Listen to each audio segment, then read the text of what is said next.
அந்த பீரியட் டைம்க்கு before period டைமாக இருக்கட்டும், ஆஃப்டர் பீரியட் டைமாக இருக்கட்டும், அந்த 1 வீக் பீரியடில் அவங்க வந்து அவ்வளோ அக்ரெசிவாக இருக்காங்கன்னே சொல்லலாம். ஸோ இதுக்கான ரீசன் என்ன மேம்?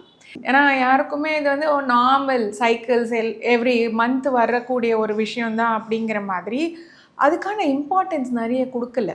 கரெக்ட். புரியுதுங்களா? அண்ட் அந்த டைமில் சரி நம்ம கல்ச்சரை வந்து ப்ளேம் பண்ணுறோம். அதாவது தனிச்சு வச்சுப்பாங்க அவங்க. கண்டிப்பா அந்த டைம்ல எல்லாம் 3 நாள் வந்து அவங்க எந்த ஒர்க்கும் பண்ண மாட்டாங்க. ஆக்சுவலி பார்த்தீங்கன்னா சயின்டிஃபிக்காக இன்னைய காலகட்டத்தில் அது பாசிபிள் இல்லைன்னா கூட அந்த டைமில் டெஃபினெட்லி உமனோடைய பாடி அண்ட் மைண்டுக்கு ரெஸ்ட்டு தேவை. நம்ம ஸ்ட்ரெயின் பண்ணிக்கிறோம் அப்படிங்கிற போது அது வந்து எவ்வளோ உங்களால் ஸ்ட்ரெச் பண்ண முடியும், உங்கள் பாடி மைண்டை எவ்வளோ ஸ்ட்ரெச் பண்ண முடியும்.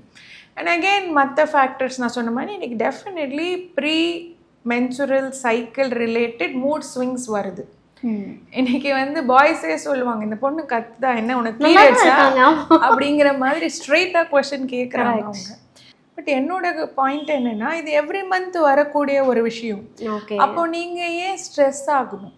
நீங்கள் ஸ்ட்ரெஸ் ஆகாமல் நீங்கள் அண்டர்ஸ்டாண்ட் பண்ணிக்கிட்டீங்க உங்களுக்கு என்ன தேவைப்படுது, ரெஸ்ட்டு தேவைப்படுதா இல்லை ப்ராப்பர் ஃபுட்டு தேவைப்படுதா அப்படிங்கிறத நீங்கள் அண்டர்ஸ்டாண்ட் பண்ணிங்கன்னா, ஏன்னா இது எவ்ரி மந்த் வரக்கூடிய சைக்கிள். கரெக்ட். நீங்கள் வந்து இன்றைக்கி ஏர்லி பியூபர்ட்டி ஒரு சின்ன குழந்தை கேர்ள் சைல்டு வந்து செட் ஆகிற வரைக்கும் அன்டில் நீங்கள் மெனோபாஸ் வரைக்கும் இது எவ்ரி மந்த் வரக்கூடிய சைக்கிள். கரெக்ட் இல்லையா?